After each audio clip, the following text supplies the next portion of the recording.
15వ శ్లోకము. ఏవం జ్ఞాత్వా కృతం కర్మ పూర్వైరపి ముముక్షుభిః కురు కర్మైవ తస్మాత్ త్వం పూర్వైః పూర్వతరం కృతం. ఏవం ఈ విధముగా జ్ఞాత్వా చక్కగా తెలుసుకొని కృతం చేయబడినది కర్మము పూర్వైః పూర్వులైన అపి కూడా ముముక్షుభిః ముక్తిని పొందినవారు కురు చేయుము కర్మ విద్యుక్త ధర్మమును ఏవా నిశ్చయముగా తస్మాత్ అందుకే త్వం నీవు పూర్వైః పూర్వులచే పూర్వతరం పూర్వకాలములో కృతం చేయబడినట్లు పూర్వకాలమున ముక్తాత్మలందరూ నా దివ్య స్వభావము గూర్చిన ఈ అవగాహనతోనే కర్మలను నరించిరి. అందుచేత నీవు కూడా వారి అడుగుజాడలను అనుసరించుచు నీ కర్మను నిర్వహించుము. భాష్యము. మానవులలో 2 తరగతుల వారు కలరు. కొందరు హృదయములలో మలిన భావములను కలిగి ఉందురు, మరికొందరు అట్టి భౌతిక భావనల నుండి విముక్తులై ఉండువారు. ఈ ఇరువురికి కృష్ణ చైతన్యము సమానముగా లాభదాయకమైనది. మలిన చిత్తులు భక్తియుక్త సేవకు సంబంధించిన నియమిత సూత్రములను అనుసరిస్తూ పవిత్రతను పొందుటకై కృష్ణ చైతన్య విధానమును గ్రహింపవచ్చును. అది వరకే విషయ మాలిన్యములను తొలగించుకుని వారు కూడా ఈ కృష్ణ చైతన్యములో కొనసాగుతూ ఇతరులు తమ ఆదర్శవంతమైన కర్మలను అనుసరిస్తూ లాభపడినట్లుగా ఆదర్శవంతముగా కర్మలను కొనసాగించవలను. మూర్ఖులు లేక కృష్ణ చైతన్య భావనపు ఆరంభ దశలోని వారు కృష్ణ చైతన్య జ్ఞానము లేకుండుట చేత కర్మల నుండి విరమణ పొందదలుచుదురు. యుద్ధరంగ కలాపాల నుండి విరమించవలననే అర్జునుని కోరికను శ్రీకృష్ణ భగవానుడు ఆమోదించలేదు. మానవుడు ఏ విధముగా కర్మలను చేయవలనో ఎరుగవలెను. కృష్ణ చైతన్య కార్యముల నుండి విరమించి నిర్జన భజనతో కృష్ణ భక్తిని ప్రదర్శించుట అనేది కృష్ణ చైతన్యమును కలుగజేయు కర్మల కంటెను ముఖ్యము కాబోదు. కనుకనే శ్రీకృష్ణుడు ఇక్కడ అర్జునునకు తెలుపబడిన వివస్వానుడు వంటి భగవానుని పూర్వ శిష్యుల అడుగుజాడలను అనుసరించి కృష్ణ చైతన్యముతో నడుచుకోవాలని ఇక్కడ బోధించబడెను. శ్రీకృష్ణ భగవానుడు దివ్యములైన తన పూర్వ కర్మలనన్నింటినీ మరియు పూర్వము కృష్ణ చైతన్యముతో నడుచుకుని వారి కర్మలన్నింటినీ గూర్చి పూర్తిగా ఎరిగి ఉండెను. కనుకనే తన నుండి కొన్ని వేల లక్షల సంవత్సరాలకు పూర్వము ఈకలను ఎరిగిన సూర్యదేవుని కార్యకలాపములు అర్జునునకు కూడా అనుసరణీయములని చెబుతుండెను. దేవాదిదేవుడైన శ్రీకృష్ణ భగవానుడు నిర్దేశించిన కార్యనిర్వహణలో నెలకొనినట్టి పూర్వపు భక్తులే ఇక్కడ ముక్తాత్ములుగా పేర్కొనబడిరే. 16వ శ్లోకము. కిం కర్మ కిమా కర్మేతి కవయోప్యత్ర మోహితాః తత్తే కర్మ ప్రవక్ష్యామి యజ్ఞాత్వా మోక్షసే శుభాత్. కిం ఏది కర్మ కర్మ కిం ఏది అకర్మ కర్మరాహిత్యము ఇతి అని కవయః అపి బుద్ధిమంతులు కూడా అత్ర ఈ విషయములో మోహితాః విమోహితులవుదురు. తత్ అది తే నీకు కర్మను ప్రవక్ష్యామి నేను వివరించుదును. యత్ ఏదైతే జ్ఞాత్వా తెలుసుకుని మోక్షసే విముక్తుడవగదువో అశుభాత్ అశుభముల నుండి. బుద్ధిమంతులు కూడా కర్మ అనగానేమో మరియు అకర్మ అనగానేమో నిర్ణయించుటలో విమోహితులై ఉందురు. అందుచే కర్మ అనగానేమో ఇప్పుడు నేను నీకు వివరింతును. అది తెలుసుకొని నీవు సమస్త అశుభముల నుండి విముక్తుడవగదువు. భాష్యము. కృష్ణ చైతన్య సిద్ధాంతమును అనుసరించి పూర్వ ప్రామాణిక భక్తులను ఆదర్శముగా తీసుకొని కర్మ చేయవలెను. క్రిందటి 15వ శ్లోకములో ఈ విషయమును ఆదేశించబడినది. అట్టి కర్మను ఎందుకు స్వతంత్రముగా ఇచ్ఛానుసారము చెయ్యరాదో రాబో శ్లోకములో వివరించబడెను.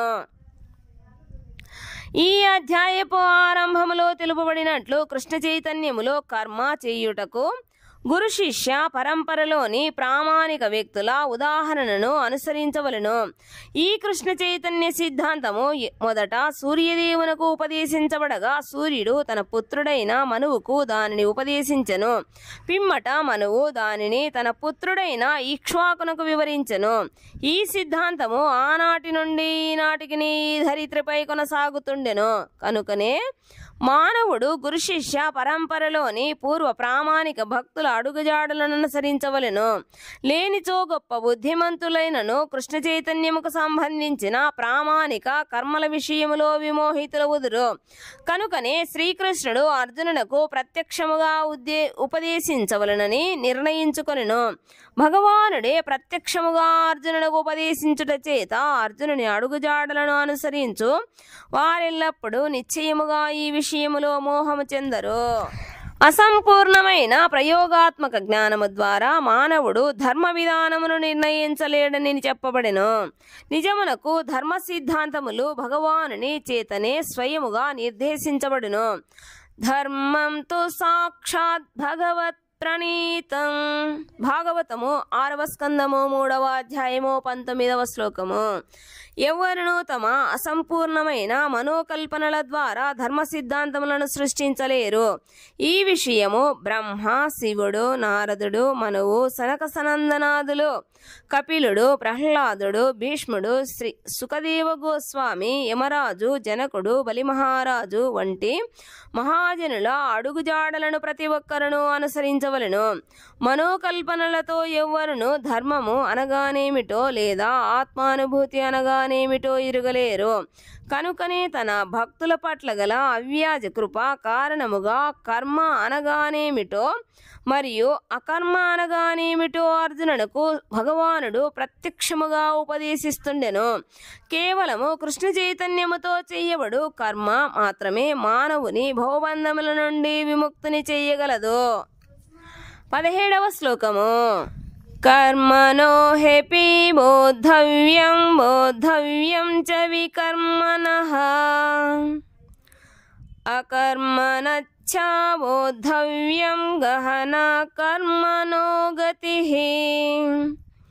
కర్మణః కర్మ యొక్క హి నిశ్చయముగా అపి కూడా బోద్ధవ్యం ఎరుగవలెను బోద్ధవ్యం తప్పక ఎరుగవలెను చ కూడా వికర్మణః నిషేధింపబడిన కర్మ అకర్మణః చ కర్మ చెయ్యకుండుట బోద్ధవ్యం తప్పక ఎరుగవలెను గహన మిక్కిలి కఠినమైనది. కర్మణః కర్మ యొక్క గతి మార్గము. కర్మ రహస్యములను అవగాహన చేసుకునుట మిక్కిలి కఠినము. అందుచేత కర్మ అననేమో వికర్మ అననేమో అకర్మ అననేమో మానవుడు చక్కగా ఎరుగవలెను. భాష్యము. ఎవరైనను భౌతిక బంధముల నుండి విముక్తి సాధించుటలో నిజముగా ఆసక్తులైనచో కర్మ వికర్మ నిషిద్ధ కర్మ అకర్మల నడుమ గల భేదములను గ్రహించవలెను. ఈ కర్మ సంబంధ విషయము మిక్కిలి కఠినమైనందున ప్రతి ఒక్కరూ అటువంటి రకరకముల కర్మలను విశ్లేషించవలెను. కృష్ణ చైతన్యమును మరియు దానికి సంబంధించిన కర్మలను అవగాహన చేసుకొనుటకు ప్రతి ఒక్కరును భగవానునితో తమకు గల సంబంధమును తప్పక ఎరుగవలెను. జ్ఞానవంతుడైన ప్రతి జీవి కూడా భగవానుని నిత్యదాసుడైనందున అతడు కృష్ణ చైతన్యముతోనే నడుచుకోవలసి ఉండునని గ్రహించగలడు. భగవద్గీత సమస్తము ఈ సారమునే నిర్దేశించును. ఈ చైతన్యముకు మరియు దానిని అనుసరించు కర్మలకు విరుద్ధములైన ఇతర నిర్ణయములన్నీ నిషిద్ధ కర్మలే వికర్మలే. దీనినంతటినీ పూర్తిగా ఎరుగుటకు కృష్ణ చైతన్యములోని శ్రేష్టమైన భక్తుల సాంగత్యమును పొంది వారి నుండి ఈ కర్మ రహస్యమును ఎరుగవలెను. ఆ విధముగా చేయుట ప్రత్యక్షముగా భగవానుని నుండి ఎరుగుటయే కాగలదు. లేనిచో మిక్కిలి బుద్ధిమంతులైన వ్యక్తులు కూడా మోహితులవుదురు. 18వ శ్లోకము. కర్మణ్య కర్మయ పశ్యేద కర్మణి చ కర్మయః సా బుద్ధిమాన్ మనుష్యేషు సాయుక్తః కృష్ణ కర్మ కృత్. కర్మని కర్మలో అకర్మ కర్మరాహిత్యమును ఎవడైతే పశ్యేత్ చూచును. అకర్మని కర్మరాహిత్యములో చ కూడా కర్మను ఎవడైతే సహు అతడు బుద్ధిమాన్ బుద్ధిమంతుడు మనుష్యేషు మానవులలో సహు అతడు యుక్త దివ్య స్థితిలో ఉన్నట్టివాడు కృష్ణ కర్మకృత్ అన్ని కర్మలలో నెలకొనినప్పటికీ కర్మలో అకర్మను మరియు అకర్మలో కర్మను చూచువాడు మానవులలో బుద్ధిమంతుడు. అతడు వివిధ అన్ని రకముల కర్మలలో నెలకొనినను ఆధ్యాత్మిక స్థితిలో ఉన్నట్టివాడే అగును. భాష్యము. కృష్ణ చైతన్యములో కర్మ చేయు వ్యక్తి సహజముగానే కర్మబంధములన్నింటి నుండి విముక్తుడై ఉండును. అతని కర్మలన్నీ శ్రీకృష్ణుని ప్రీతి కొరకై చేయబడును. కనుకనే అతడు కర్మ ప్రభావము చేసుక దుఃఖములకు లోనుగాడు. దానితో అతడు శ్రీకృష్ణుని కొరకై అన్ని రకముల కర్మలలో నెలకొనినను మానవులలో అత్యంత బుద్ధిమంతుడుగా పరిగణించబడును. అకర్మ అనగా ఫలరహితమైన కర్మ. ఆత్మానుభూతి మార్గములో కర్మఫలములు అవరోధము కాకూడదని భావించి నిరాకారవాదులు భయముతో కామ్యకర్మల నుండి విరమించుదురు. కానీ సాకారవాది దేవాదిదేవుని నిత్యదాసునిగా తన స్థితిని చక్కగా ఎరుగును. కనుకనే అతడు కృష్ణ చైతన్య కార్యకలాపములలో నెలకొనును. ప్రతిదీ శ్రీకృష్ణుని కొరకే చేయబడుట చేత అతడు తన సేవా కార్యములో పరమానందమును అనుభవించును. ఈ విధానములో నెలకొని వారు నిష్కాములుగా తెలియబడుదురు. శ్రీకృష్ణుని పట్ల గల నిత్య దాసత్వ భావన మానవుని అన్ని రకముల కర్మఫలముల నుండి విముక్తిని చేయగలదు.